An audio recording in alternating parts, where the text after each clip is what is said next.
এসব কথা বলতে পারবেন ইনশাআল্লাহ। তবুও দায়িত্ব আছে বলে আমাদের আসতে হয়, নাকি বলেন? আমরা আজকের এই সম্মেলনটা যে করতে পারলাম আল্লাহ তাআলার খাস মেহেরবানি, আর সাথে সাথে দীর্ঘ 15, 16, 17 বছরের ফ্যাসিবাদী অত্যাচারী শাসনের একটা কালো যুগ আমরা যে পার করেছি। 15 বছর ধরে রাজনৈতিক নেতৃবৃন্দের অকুতোভয় সংগ্রামী আন্দোলন, রক্তাক্ত রাজপথ মারিয়ে হাজার হাজার মামলা, জেল, জুলুম, রিমান্ড, ক্রসফায়ার, গুম, আইনে ঘরের কালো অধ্যায় পেরিয়ে সর্বশেষে আমাদের তরুণ ছাত্র সমাজ জুলাইয়ের গণ অভ্যুত্থানে এক সকল রক্ত দিয়ে এই বাংলাকে দ্বিতীয়বার যে স্বাধীন করেছেন তরুণ ছাত্র সমাজকে আমরা তাদেরকে অভিনন্দন জানাই, সংগ্রামী অভিনন্দন জানাই।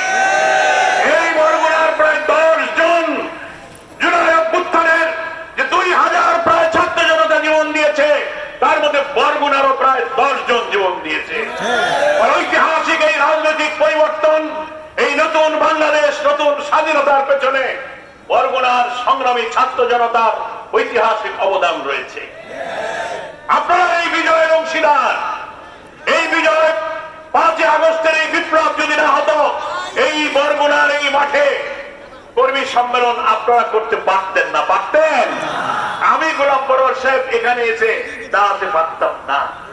তাহলে যারা রক্ত দিয়ে, জীবন দিয়ে 30,000 ছাত্র জনতা বুলেটের সামনে, গুলির সামনে বুক পেতেছে, কারো মগজ বেরিয়ে গেছে, চোখ উড়ে গিয়েছে, হাত নেই, পা নেই, আহত ক্ষত বিক্ষত চিহ্ন নিয়ে আহত হয়ে তারা হাসপাতালে, বাড়ি ঘরে তারা চিৎকার করছে, কান্নাকাটি করছে।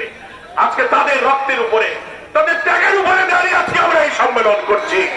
আমরা মহান আল্লাহর কাছে দোয়া করি, হে আল্লাহ, দেশকে ভালোবেসে অত্যাচারী শাসকের বিরুদ্ধে জিহাদ করতে গিয়ে যারা জীবন দিয়েছে তুমি তাদেরকে শাহাদাতের মর্যাদা দান করো। যারা আহত হয়েছে, হে আল্লাহ, তাদের চোখের পানি, তাদের শিশু, তাদের স্ত্রী, সন্তান, পিতামাতার দুঃখকে লাঘব করে, হে আল্লাহ, তুমি তাদেরকে সুস্থ সক্ষম করে এই নতুন স্বাধীনতা, নতুন বাংলাদেশ গড়াই সংগ্রামে তাদেরকে তুমি শরীক হবার তৌফিক দান করো। আমার প্রিয় বরগুনাবাসী, আমরা যে জন্য রক্ত দিয়েছিলাম বৈষম্যের বিরুদ্ধে, অত্যাচারের বিরুদ্ধে, ফ্যাসিবাদের বিরুদ্ধে, আপনারা কল্পনা করলেই আমরা শিউরে উঠি কিভাবে আমরা এই 17টা বছর পার করেছি, যেখানে আমাদের কোনো ভোটাধিকার ছিল না। ভোটাধিকার ছিল 14, 18, 24-এর 3টা নির্বাচনের নামে যা করা হয়েছে। 15টি বছর বাংলার মানুষ ভোট দিতে পারে নাই। ভোট কেন্দ্রে গেলে রাস্তা আটকে পুলিশ লীগ, ছাত্রলীগ, যুবলীগ বলেছে ভোট হয়ে গেছে, বাড়ি চলে যাও, নাকি বলেন? ভোটাধিকার নাই, গণতন্ত্র নাই, ইসলামী মূল্যবোধ জাতিসত্তা ধ্বংস করেছে। আরে মোলামা পীর দাড়ি চুপি দেখে জঙ্গি বানিয়ে কারাগারে নিক্ষেপ করেছে। মাওলানা মতিউর রহমান নিজামী, আলী হাসান মোহাম্মদ মুজাহিদ, কামরুজ্জামান, কাদের মোল্লা, মীর কাসেম আলীর মতো নিরপরাধ নেক মানুষদেরকে ফাঁসিতে ঝুলিয়ে হত্যা করা হয়েছে।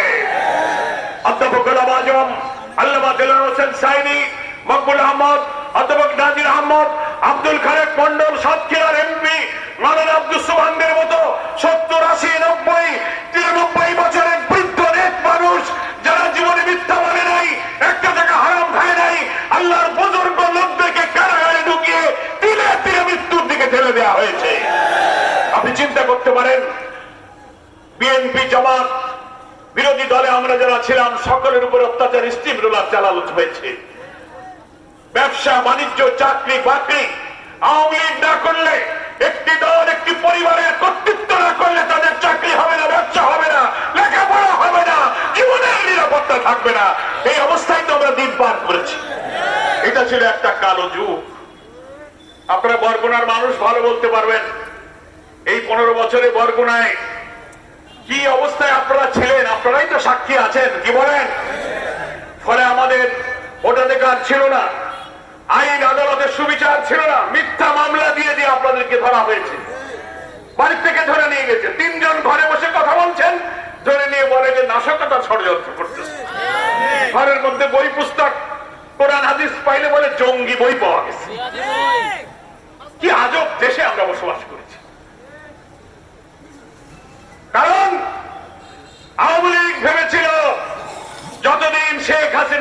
রাখবে, আর কাউকে ক্ষমতায় আসতে দেবে না।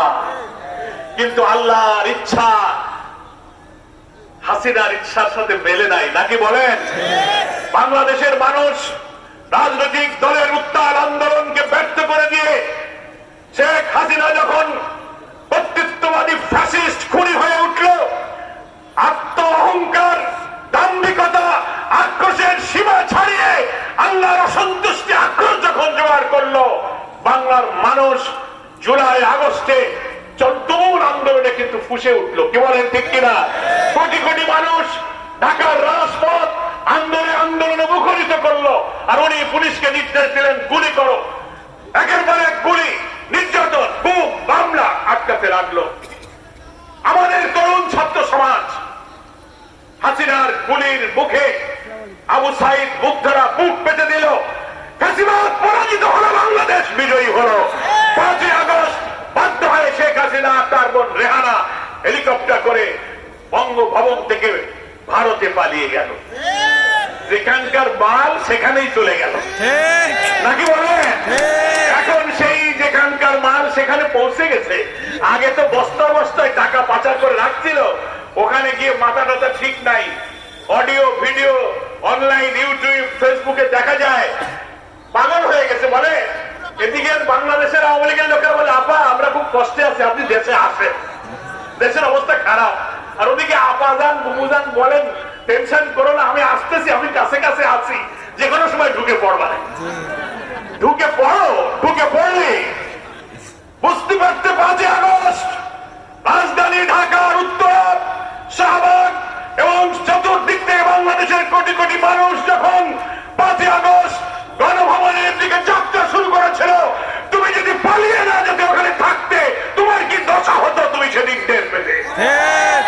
এখন আবার উনি বাংলাদেশে আসতে চায়, হালুয়া সিন্নি নিয়ে আমরা বসে আছি।